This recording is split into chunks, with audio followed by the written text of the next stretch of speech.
Hey, SaaStr. So 2 years ago, I was sitting where you're sitting at SaaStr. And I had just joined Vanta a few months earlier as the first product marketer. We were trying to do everything as this amazingly well-resourced team of two, from revamping our website to planning for our first in-person conference, propping up demand gen. And I was pretty sure at that point I had just made a creative decision that was about to get me fired. But we'll come back to that in a minute. And frankly, there were a lot of days that I had wondered why I had taken this job at Vanta at all. Because prior to Vanta, I had been leading consumer marketing teams at Google, doing the type of marketing that I had gotten into marketing to do. Super Bowl ads, doing city takeovers. I was flying around the world and attending focus groups and hearing from our users about what made them tick, what made them emotionally connect with our brand, and trying to craft creative campaigns like Androids Be Together, Not the Same campaign that really spoke to that emotional need.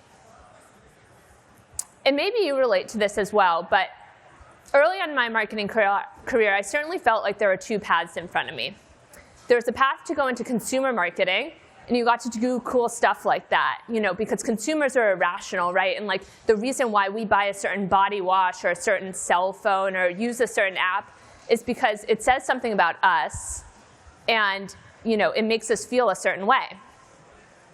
Or you can go into B2B marketing, and you might make a little more money, but at the end of the day, your buyer is a completely rational enterprise. Like, they're not buying based on what this app says about them, what it projects to their boss or their coworkers.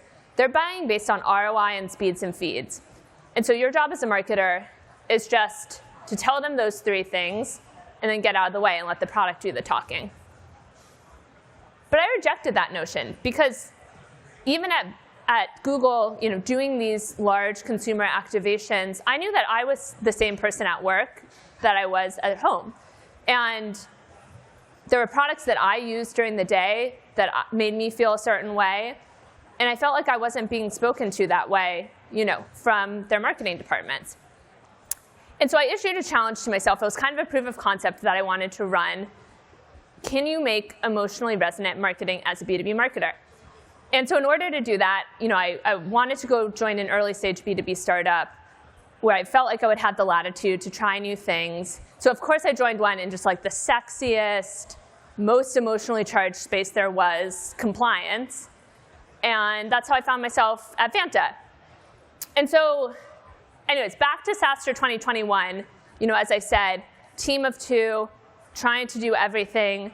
Used to working with big agencies and brand departments, but now we're designing the booth. We're getting Christina, our CEO's keynote talk, written. And Delaney, my demand gen counterpart, comes to me, and she tells me, OK, I bought a billboard on the 101. And it was just for the 2 weeks around the conference, just off the exit in San Mateo. And at first, I was a little annoyed because it was just like, oh my God, this is like one more thing we have to think about. But I knew it was kind of an opportunity for us to try out that proof of concept. Can you make emotionally resonant B2B marketing? Like, what would we put on a billboard for 2 weeks if we knew it would come down?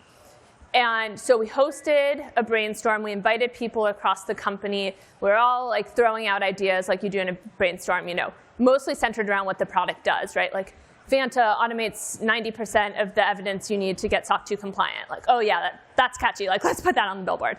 Vanta simplifies security for overworked teams. It's like, yeah, write that down. And we're going back and forth, and then an idea just popped into my head. So I shouted it out in the brainstorm, which is compliance that doesn't SOC too much. And we all laughed. It was kind of this great moment.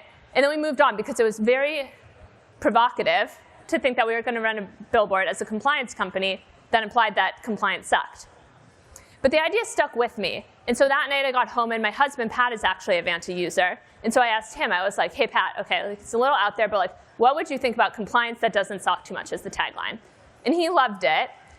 And so it gave me the confidence to ask a few other customers. And they all loved it. They really responded to it. So I went to Christina, our CEO. It was a Friday afternoon. And so I asked her, I was like, OK, what would you think if we ran compliance that doesn't SOC too much on the billboard? And she laughed, kind of nervously, and then was like, OK, let me think about it over the weekend. And thankfully, I didn't have to wait till Monday because the next morning, Saturday morning, I woke up from a Slack from Christina that said, OK, it's funny, let's run it. And so we did. This was the first billboard we ever ran at Vanta, right off the San Mateo exit, just for the 2 weeks around the conference. We put it up. We kind of arrived to SaaStr, set up our booths, very nervously awaiting, seeing if we would get any response. It was a big spend for us at the time. We were just like a team of two. And 24 hours later, it had gone viral. So people were posting it on Twitter. A community of security compliance auditors on Reddit had found it. They were sharing it. People were coming up to our booth right here at SaaStr and saying, like, oh, well, I don't need SOC 2, but like, I just had to meet the team that ran that billboard. And it was such an amazing feeling. Like, as marketers, you all know when you create something that like really resonates with an audience, it's just like incredible, indescribable. And the good news is it didn't really just stop at that awareness, because a few weeks later, the CTO of what became our largest enterprise customer was driving down the 101, saw the billboard, laughed, got home, Googled Vanta, and a few weeks later, they became customers. And it highlighted for me what I kind of knew intuitively, which is that it was emotion and not rationality that's our biggest driver as human beings, whether we're at work or at home. And in the blink of an eye, literally in the time it can take someone to drive past a billboard, you can go from awareness to deeper action. And so we took that insight at Vanta. We took the fact that we had created something emotionally resonant that had moved people to action, and we ran with it. And we made joy and delight a huge part of our brand identity. We introduced the world to Ilma. She's our guard llama that guards over our flock of Vanta customers. And we looked at every touch point we had, from our top of funnel marketing to the way we wanted to make customers feel at renewal, to make sure that across the company, we were always portraying this brand voice as trusted experts with a wink. And it's worked for us in part because joy and delight aren't two emotions that people expect to feel from a B2B software company, let alone a compliance company. But of course, Vanta's not the only company in the world that has glommed onto this idea, and I'm sure there are many of you in the audience today that have great examples from your own work of how this emotionally resonant marketing can solve real business challenges. But I'd like to share with you a few other examples that I've seen from B2B companies that I think are particularly successful. So let's start with Asana. If you're an Asana user, you probably recognize this screenshot. These are Asana's celebration creatures, and anytime you complete a milestone in Asana, or periodically when you complete a task, a little otter or a little yeti fly across your screen. And I can tell you as an Asana user, it feels so good to get that kind of recognition, that kind of sense of accomplishment throughout your day. And what you might not know is that actually it was kind of a mistake on Asana's part. So they introduced celebration creatures as an April Fool's joke, I believe in 2010 or thereabouts. And much like our billboard, very little kind of investment, very little idea of how it would pay off. And very quickly, they realized they had struck a chord with people. There was such an immediate emotional response. And it went from this small thing that they tried out once to, I would say, the most recognizable part of their brand identity. I use Asana. My team uses Asana. I couldn't tell you if it's the most feature-complete task tracker in the market, and there are probably a lot of them out there. But it's this sense of joy and delight that keeps me engaged and that keeps me using it day in and day out.